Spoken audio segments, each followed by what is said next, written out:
ថាបកោចាំកោសក់កុំកុហកព្រះហើយបើចិត្តនៅមានអ្នកកុំក្រងស្បង់ជីពោកើតមកជាកូនប្រុសសម្លឹងមកឈូសឲ្យប្រឹងឈរដើម្បីជាចំហដល់គ្រួសារនិងអនាគតហើយមកស្ដាប់រត់គោមាត់នៅចិត្តមេក្រូដល់រដូវភ្ជុំក្នុងព្រះវស្សាបពិតអស់លោកសប្បុរសសទ្ធាថ្លាធ្វើបុណ្យទាននឹកដល់ជាដូនជាតាក្នុងនាមជាកូនប្រុសគួរតែបួសសិក្សាស្រវាភិនិស្ក្រមបូជាតណ្ហាស្វែងរកនិព្វានសុំសិលពីលោកតាវិបត្តិផ្លូវចិត្តធ្វើឲ្យចង់មកចាប់សង្ខារបួសជំនួសងាប់ចូលវសារៀនធរអាសុរាមេរយៈមជ្ឈប្រមាទឋានាខ្ញុំពិបាកជាងគេព្រោះជាអ្នកប្រមឹកស្រាអើយយ៉ាប់ណាស់ចក្រវាលសឹកវិញលែងខ្វល់ព្រោះគិតតែកងតែចូលប្រឆាមិនចង់មានជីវិតក៏មិនចង់ស្លាប់ដឹងថាជីវិតនឹងជួបតែរឿងយ៉ាប់ខួរខ្ញុំវាវល់បាបកម្មតាមកាក់តែវាមិនព្រមសម្លាប់វាចង់ឲ្យរស់ទាំងឈឺចាក់អ្នកមកដៃតែគុំទៅសេបរោដែលនាំឲ្យខ្លួនពិបាកតែបើមានស្លេះជាប់តកតែខ្ញុំខ្លាចឲ្យនៅប្រឹងខាស្ដោះទៅដល់អាបីក្នុងខោនឹងគេដែលវាកំសាស្ដាប់បរោខ្ញុំហើយវាដូចជាបានលឺខ្លែងស្រាកូនប្រុសរបស់ម៉ែក៏ជាកូនប្រុសរបស់ខ្លាចយហែនដែរ Rap hip hop បណ្ដោះគំនិតកូនខ្មែរចែករំលែកចំណេះចេញពីទឹកចិត្តខ្ញុំចាប់ឲ្យជាប់មិនឲ្យល្បេះកូនប្រុសរបស់ម៉ែក៏ជាកូនប្រុសរបស់ខ្លាចយហែនដែរ Rap hip hop បណ្ដោះគំនិតកូនខ្មែរចែករំលែកចំណេះ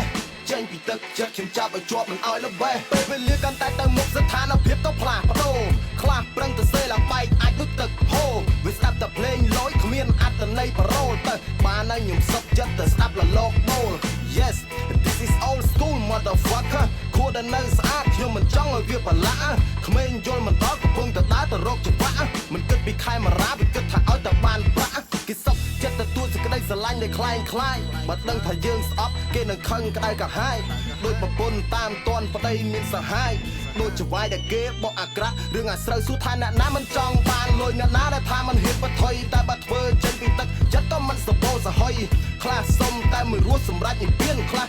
ស្ងាត់បំភាន់ទឹកចិត្តដើម្បីឈ្លានកំហឹងឆេះមួយឆាវអាចឲ្យខុសមួយជីវិតគិត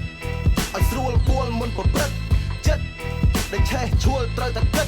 ចាំឲ្យអស់កំហឹងចាំយើងរះក្របទឹកចេញពីមាត់មិនឲ្យព្រាត់ជាផ្លូវប្រយ័ត្នផ្លឹងខ្ញុំស្លូតតែមិនខ្លាចសូមទៀនជ្រាបឲ្យដឹង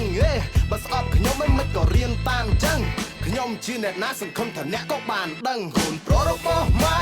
ក៏ជាកូនប្រុសរបស់ខ្លាចយហែនដែរ Rap hip hop បណ្ដោះគំនិតកូនខ្មែរចែករំលែកចំណេះ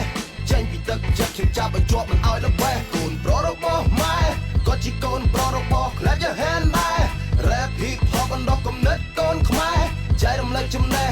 ចេញពីទឹកចិត្តខ្ញុំចាប់ឲ្យជាប់មិនឲ្យល្បេះកូនប្រុសរបស់ម៉ែក៏ជាកូនប្រុសរបស់ខ្លាចយហែនដែរ Rap hip hop បណ្ដោះគំនិតកូនខ្មែរចែករំលែកចំណេះចេញពីទឹកចិត្តខ្ញុំចាប់ឲ្យជាប់មិនឲ្យល្បេះកូនប្រុសរបស់ម៉ែក៏ជាកូនប្រុសរបស់ខ្លាចយហែនដែរ Rap hip hop បណ្ដោះគំនិតកូនខ្មែរចែករំលែកចំណេះ